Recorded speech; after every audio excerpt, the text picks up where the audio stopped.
A gente teve aqui os primeiros confrontos da pré-Libertadores, até por isso, como eu expliquei, o jogo do Bahia na pré-Copa, na Copa do Nordeste, ele foi adiado, tá? Porque o Bahia jogou nessa terça passada agora e joga na próxima terça. Então eram duas datas possíveis para o Bahia e para os times jogarem seus jogos na Copa do Nordeste. Quem tá na Copa do Brasil jogava um meio de semana na Copa do Brasil, o outro meio de semana na Copa do Nordeste. O Bahia tem esses dois jogos pela pré-Libertadores. Então o jogo do Bahia contra o Ceará foi adiado, não tem data definida ainda, tá? Mas o Bahia empatou contra a equipe do The Strongest 1-1. Foi um jogo que eu fiz a análise dele também no canal Nordeste em Campo. E no primeiro tempo, o time do Bahia imprimiu um ritmo alucinante. Nem parecia que estava jogando na altitude a equipe do Bahia. Conseguiu pressionar, conseguiu ir pra cima, mas acho que no primeiro tempo a altitude não atrapalhou tanto fisicamente. O Bahia estava inteiro no jogo, estava bem no jogo, mas acho que o time foi prejudicado ali por tempo de bola. A gente sabe que a bola viaja mais, ela corre mais rápido por conta da escassez do ar, né? Então ela tem uma velocidade maior, a bola, e aí alguns jogadores do Bahia, eles se passavam, né? Em alguns momentos, um passe errado por bobeira, né? Uma besteira dos jogadores ali, né? Um erro de domínio e às vezes tempo de bola mesmo. Então o time do Bahia, ele se passou por isso. Mesmo assim, foi um bombardeio em cima do goleiro. Alguns gols desperdiçados por conta de falta de atenção, né, ou finalizações ruins mesmo, talvez a altitude também tenha atrapalhado, e outras por uma boa atuação do goleiro também, o Banegas, do The Strongest. Acho também que a altitude atrapalhou o Bahia nesse ponto, mas os jogadores do The Strongest estavam um pouco mais acostumados. Tanto que em uma jogada, uma escapada do The Strongest, sai o gol, né? Aí, tempo de bola, definição, né? O jogador conseguiu tirar do goleiro e fez lá o gol do The Strongest, certo? E consegue fazer esse empate, consegue fazer o primeiro gol. O The Strongest abriu o placar no primeiro tempo, mesmo com o Bahia jogando muito mais bola. Aí no segundo tempo, o Bahia foi sentindo o físico, né, por conta da altitude. Foi caindo de produção. Ah, tá, e teve uma expulsão também do The Strongest, né? Teve uma expulsão. O The Strongest, desde os 5 minutos do primeiro tempo, jogou com 1 a menos, tá? E mesmo assim, no segundo tempo, parecia um time mais inteiro, mais lúcido, sabia mais o que fazer dentro de campo, tava ganhando o jogo e conseguiu cozinhar a equipe do Bahia. Segurou, né? Se salvou lá no primeiro tempo de não tomar uma lapada. E aí no segundo tempo teve mais cabeça no lugar, teve mais físico, tá mais acostumado com a altitude e o Bahia se complicou um pouco mais também fisicamente, né? Conseguiu na insistência um gol lá com o William José, depois de uma bela jogada do Lúcio com o Cauli, e aí sai o gol de empate e o Bahia segura esse placar até o final. A reta final do jogo foi de um Bahia extenuado, extremamente cansado, o time do Bahia, tá? Então o time tava com muita dificuldade de jogar lá na reta final do jogo, certo?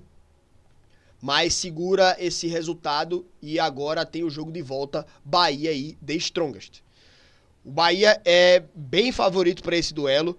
Eu falava que o The Strongest é um time que ele dentro de casa ganha todos e fora de casa perde todos. É um retrato que a gente tem do The Strongest nas últimas aparições da equipe na Libertadores. É um time que terminava com 7, 9 ou 10 pontos. Porque era sempre assim, 9 pontos era porque ganhava todas em casa, perdia todas fora.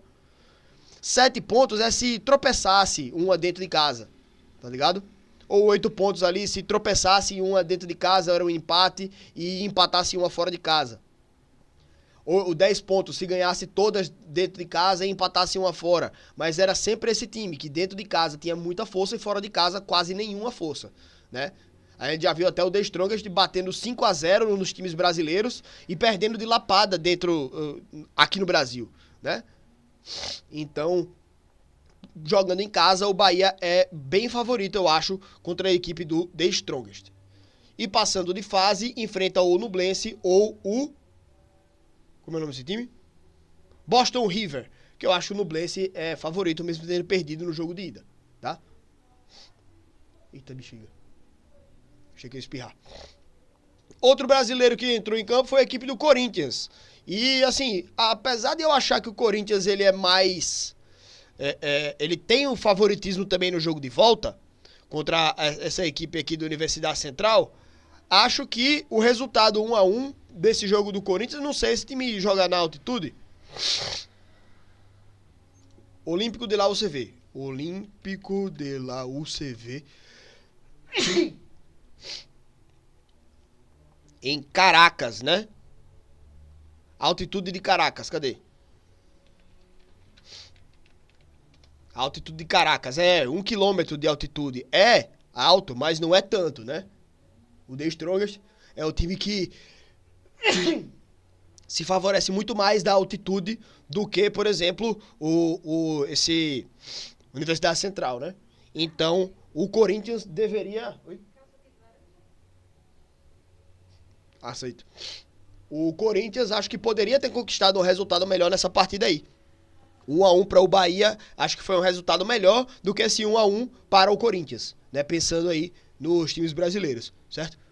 Mas, mesmo assim, meu irmão, o time do Corinthians e o Bahia, para mim, são favoritos nos seus duelos, tá?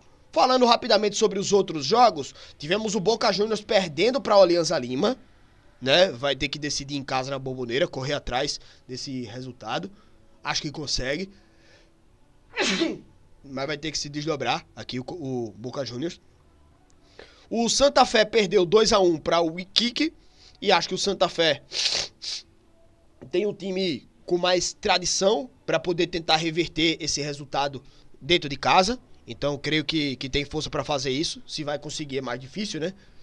O Nublense também contra o Boston River.